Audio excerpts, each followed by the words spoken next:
Welcome to ಅಮ್ಮಾಸ್ kitchen. ಇವತ್ತು ನಾವಿಲ್ಲಿ ಹಾಗಲಕಾಯಿ ಪಲ್ಯ ಹೇಗೆ ಮಾಡೋದಂತ ನೋಡೋಣ ಬನ್ನಿ.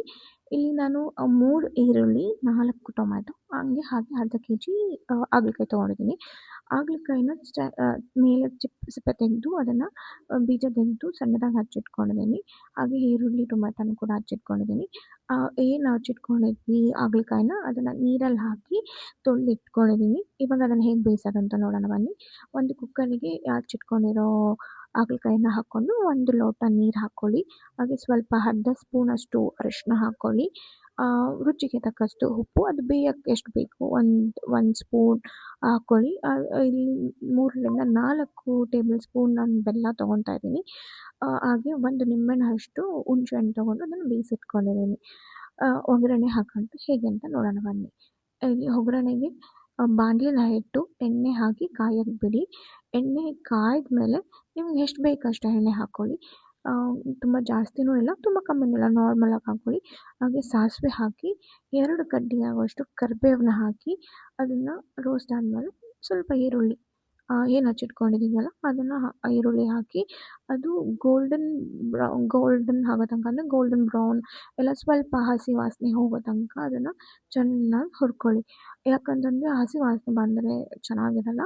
ಅದಕ್ಕೆ ಸ್ವಲ್ಪ ಗೋಲ್ಡನ್ ಆಗುತ್ತೆ ಅಲ್ಲಿ ತನಕ ನೀವು ಅದನ್ನು ಹುರ್ಕೊಳ್ಳಿ. ಅದಕ್ಕೆ ಹಚ್ಚಿಟ್ಕೊಂಡಿರೋ ಟೊಮೆಟೊನ ಹಾಕಿ ಅದನ್ನು ಚೆನ್ನಾಗಿ ರೋಸ್ಟ್ ಮಾಡಿ ಬಾಡಿಸಿ.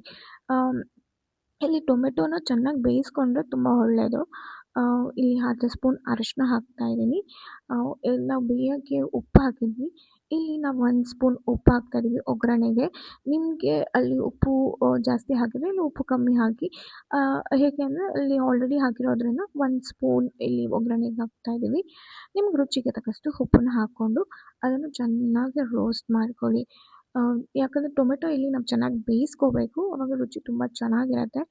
ಅದಕ್ಕೆ ಒಂದು 10 ನಿಮಿಷ ಆಗುವಷ್ಟು ಬೇಯಿಸ್ಕೊಳ್ಳೋಕ್ಕೆ ಮುಚ್ಚಿಟ್ಟು 10 ನಿಮಿಷ ಅದನ್ನು ಬೇಯಿಸ್ಕೊಳ್ಳಿ.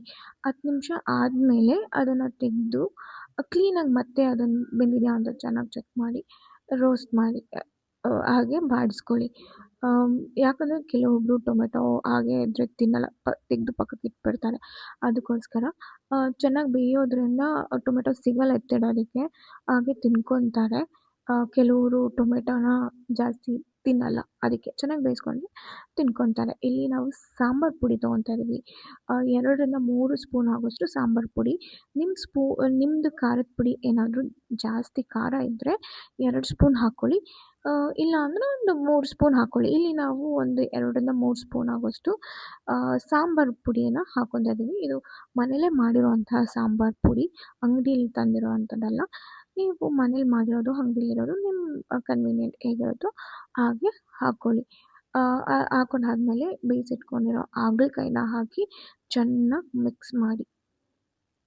ಹಾಗಲಕಾಯಿ ತುಂಬ ಜನ ತಿನ್ನಲ್ಲ ಕಹಿ ಅಂತ, ಆದರೆ ಈ ಥರ ಮಾಡ್ಕೊಳ್ಳೋದ್ರಿಂದ ನಾವು ಬೆಲ್ಲ, ಹುಣಸೆಹಣ್ಣು, ಟೊಮೆಟೊ, ಹುಳಿ ಹಾಕಿರೋದ್ರಿಂದ ಕಹಿ ಸ್ವಲ್ಪ ಕಮ್ಮಿ ಆಗುತ್ತೆ. ಅಂದರೆ ಒಂದು 80% ಆಗುವಷ್ಟು ಕಹಿ ಹೋಗುತ್ತೆ.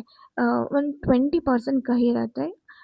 ತುಂಬ ಜನ ತುಂಬ ಕಹಿ ಅಂದ್ಬಿಟ್ಟು ತಿನ್ನೋಕ್ಕೆ ಹೋಗಲ್ಲ ಇದನ್ನು. ಇದು ತುಂಬ ಹೆಲ್ತಿಗೆ ತುಂಬ ಬೆನಿಫಿಟ್ಸ್ ಇದೆ. ವಿಟಮಿನ್ ಸಿ, ಐರನ್ ಸಿಗುತ್ತೆ. ಆ್ಯಂಡ್ ಇದು ಬಾಣಂತಿಯರಿಗೆ ತುಂಬ ಒಳ್ಳೆಯದು. ಹಾಲು ಪ್ರೊಡ್ಯೂಸ್ ಆಗುತ್ತೆ. ಹಾಗಂದ್ಬಿಟ್ಟು ತುಂಬ ಹೆವಿ ತಿನ್ನೋಕ್ಕೆ ಹೋಗಬಾರ್ದು. ನಾರ್ಮಲಾಗಿ ಸ್ವಲ್ಪ ತಿನ್ನೋದ್ರಿಂದ ಬಾಣಂತಿಯರ್ಗೂ ತುಂಬ ಹೆಲ್ಪ್ ಆಗುತ್ತೆ. ಇಲ್ಲಿ ನಾನು ಅರ್ಧ ಕಪ್ ಆಗೋಷ್ಟು ತೆಂಗಿನಕಾಯಿನ ತೊಗೊತಾ ಇದ್ದೀನಿ.